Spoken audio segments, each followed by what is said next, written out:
আপনারা দেখছেন SR24x7 news.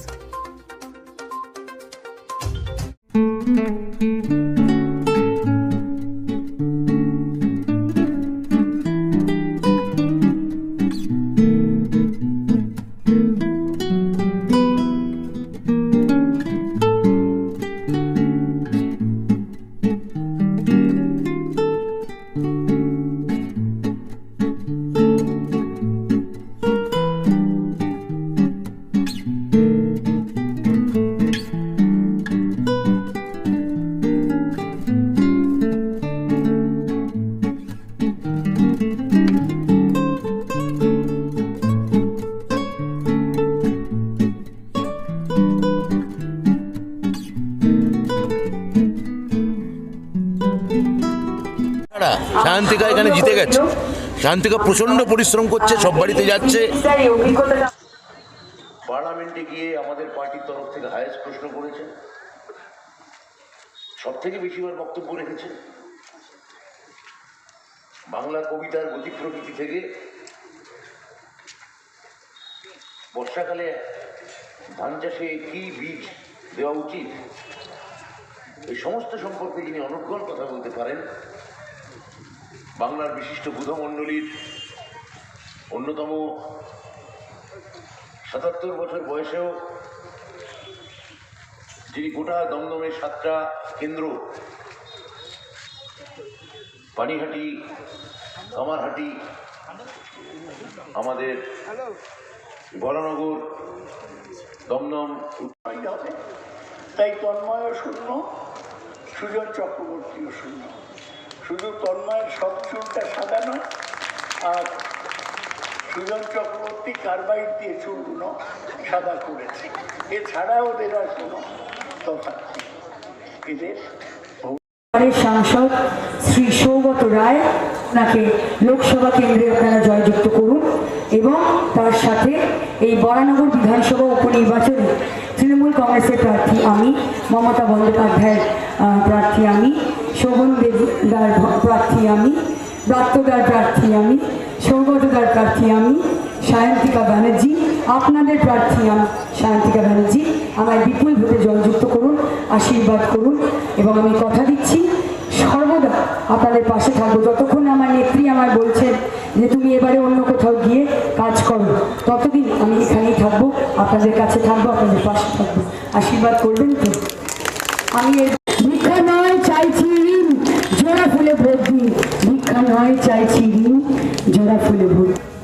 নগর বিধানসভা লড়েছি, নবাই জিতেছে সেই 91 সাল থেকে। ও যে কথাটা বলছে সেটা একটু ঘুরিয়ে যদি বলে আরো ভালো লাগবে শুনতে। ভিক্ষা নয় চাইছি ঋণ, জোড়া ফুলে ভোট দিন। কেন?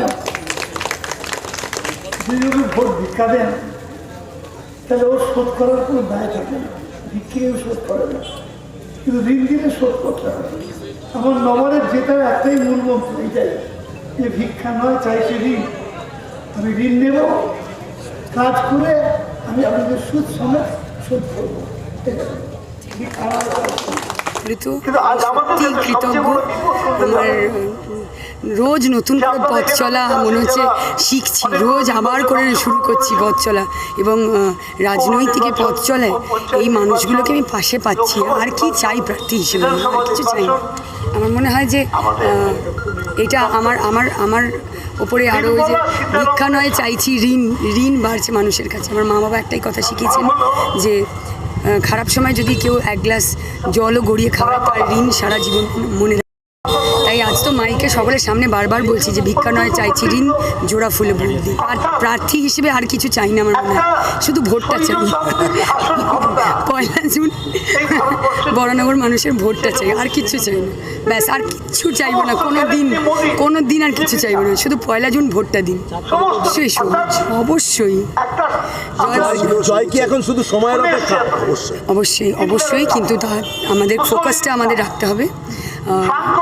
পরিশ্রম আমরা সকলে করেছি, শুধু আমি না, প্রত্যেকটা মানুষ পরিশ্রম করেছে। এই গরমের মধ্যে বৃষ্টিতে ভিজে ভিজে হেঁটেছে, আর আমাদের কাজ আমরা করেছি। এবার মানুষ তার রায় দেবে এবং পরিশ্রমের কোনো বিকল্প হয় না, মানুষের দেবেই দেবে, আশীর্বাদ করবেনই করবে। অ্যাকচুয়ালি বড় প্রচার আজকে থেকে শুরু করলাম, আজকে থেকে শুরু হলো বরানগরে। আমরা সেই অর্থে পথসভা বা জনসভা সেই অর্থে করি না, আজকে থেকে জনসভা শুরু হলো। প্রত্যেকটা ওয়ার্ডে কয়েকটা ওয়ার্ডকে ক্লাব করে একটা করে সভা হচ্ছে, সেইটা জয়েন্ট মিটিংগুলো আমরা ঘোষণা করেছি। এখানে 19, 21, 22, 23 চারটে ওয়ার্ড নিয়ে হয়েছে। ওপারে একটা মিটিং হচ্ছে, সেখানে 32, 33, 31, 34 চারটে ওয়ার্ড নিয়ে ওখানেও চলছে। তো মানুষের স্বতঃস্ফূর্ততা আমরা দেখছি, কর্মীদের উৎসাহ আমরা দেখছি। আমরা আশাবাদী নয়, আমরা জিতবো, এটা শুধু সময়ের অপেক্ষা। সময় তো ভোট চাইবই। আর ওনারা অভিভাবক, আমাদের গার্জিয়ান, পলিটিক্যাল গার্জিয়ান, ব্যক্তিগত গার্জিয়ান, সিনিয়র, তারা তো জুনিয়রদের জন্য চাইবে, পাশে থাকার জন্য আহ্বান করবে, আর কিচ্ছু না। উন্নয়ন আমরা করছি, লক্ষ্মীর ভাণ্ডার মানুষ পাচ্ছে, সব রকমের সরকারি প্রকল্প আমরা মানুষের দরজায় দুয়ারে পৌঁছে দিচ্ছি। আপনারা মমতা ব্যানার্জির পাশে থাকুন, তৃণমূল কংগ্রেসের পাশে থাকুন, তৃণমূল কংগ্রেস প্রার্থীদের ভোট দিন, আবার পরে দেখবেন আমরা আবার আরও বেশি করে পাশে আছি।